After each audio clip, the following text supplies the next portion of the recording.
I want to go back to that whole theme about you're somewhere in the midst of a story in your life. God hasn't probably shown you the ending of the story, but let me give you a few endings of the story.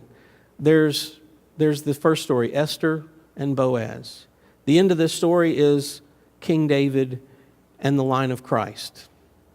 The end of the story with Mordecai and Queen Esther is the salvation of an entire nation. But guess what? God had to back up a couple of generations and let Mordecai be brought in as basically a captive so that this whole story can unfold. At any point, Mordecai could go, man, this is really, why am I here?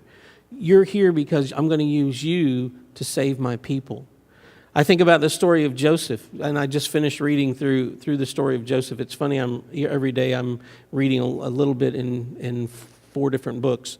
And I wanted to jump ahead and get to the part where Joseph goes, ta-da, it's me, but I had to wait, and it was like killing me. But it still happened. But when we look at Joseph, and God said, you know what? There's going to come a famine, and I'm going to have to use somebody to save Israel and his entire family. You know, here's how I'm going to do it. I'm going to back up, and I'm going to put Joseph as head over all of Egypt, save Pharaoh. Well, how am I going to get him that spot? Well, I know I'm going to put him the head over the jail. Well, how am I going to get him in that spot? Well, I'll have to get him arrested. Well, how am I going to get him arrested? Well, I'm going to go back to Potiphar's wife because I know she's always up to no good, so I can use Potiphar's wife. Well, how am I going to get him into Potiphar's house? Well, I'm going to go back here, and I'm going to have his brothers throw him in a pit and sell him into slavery. Well, how am I going to get his brothers to throw him? Well, I'm going to start way back here. I don't know where you are in some story in your life, but if you're in the pit right now, God's got the end of the story already written out. He's already figured out what you're trying to figure out. Maybe you're in the jail right now. Yeah, you're running the jail, but you're still in the jail. God has written the entire story. He's not going, man, how am I going to get him out of this? I just don't know. I believe that he started with the ending, the happy ending, the good ending, the here's how God shows off himself. He started with that, and he's worked his way back. Let me say this as an encouragement to you as you deal with family. Sometimes it's awesome, sometimes it's difficult. Remember, unless we put God first, we have no shot of getting everybody where they need to be, giving them what they need. You by yourself cannot meet every need that there is to meet, but God by himself can meet every need without your help. So if you join yourself with God, if you align yourself with God, with his will, with his word, with a relationship with him, he elevates us to the point where we can get this stuff done. We can have that abundant life. Why are so many Christians not experiencing the abundant life? I think it's because we're Christians, but we're not committed. We're not like seeking him every day. Hey, which way are we going today? We're giving him the occasional nod. We're giving him the occasional, well, yeah, God, would you bless this mess that I've gotten myself into? We need to start at the beginning.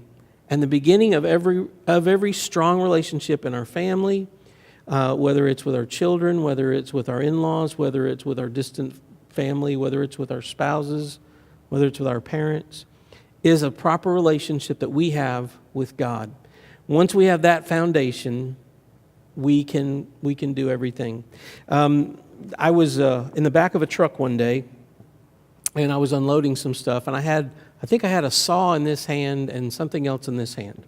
And anybody here know what Luan is? Okay, it's a really thin board, and a lot of times on one side it's extremely slippery. Well, there was a pallet, and there was a piece of this Luan on top of that, and I'm just bebopping along. And when I stepped on that, it slid out from underneath me. Now, I hit the truck floor really, really hard, and the pallet and all this other stuff. The guy who was standing outside goes, "Are you okay? Can you get up?" I said, "Yeah, but not right now." When you don't have a firm foundation, it's really hard to get any traction.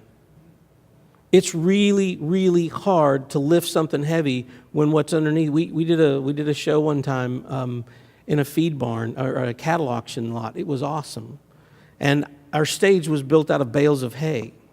And I'm holding an upright base on a box, standing on a bale of hay. When your foundation is not strong, you have no ability to push off. You have no ability to carry. You're so limited in what you can accomplish when you don't have a firm foundation. What God wants to do is give you that firm foundation and say, look, build on me. You build on me, you can push stuff you never thought you could push. You can carry stuff you never thought you could carry. You can jump higher than you've ever been able to jump if we build our foundation on the Lord. And that's what He wants. That's what He wants. It's for our best. God, I thank you so much for your word. I thank you for the way that you can take what seems to be bad and you can turn it into incredible. You can take the loss of a husband and a father-in-law and moving far away to a different country, and you can turn that into being in the lineage of Jesus Christ. You can take being captured by a king and being put in basically a position of subservientness, and yet you can turn that into being a redeemer of your people. God, you can do anything. And so I pray, God, that each of us, as we deal with the struggles of family, the blessings and the frustrations, God, that we would always do it from the firm foundation of our relationship with you, because you are firm, you are solid, you are deep. God, I've been on things that seemed steady until there was an earthquake or an explosion or something else, and I thought, oh, well, that moved. But God, you do not move, because you are base.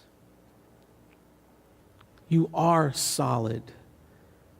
You are the only real solid thing.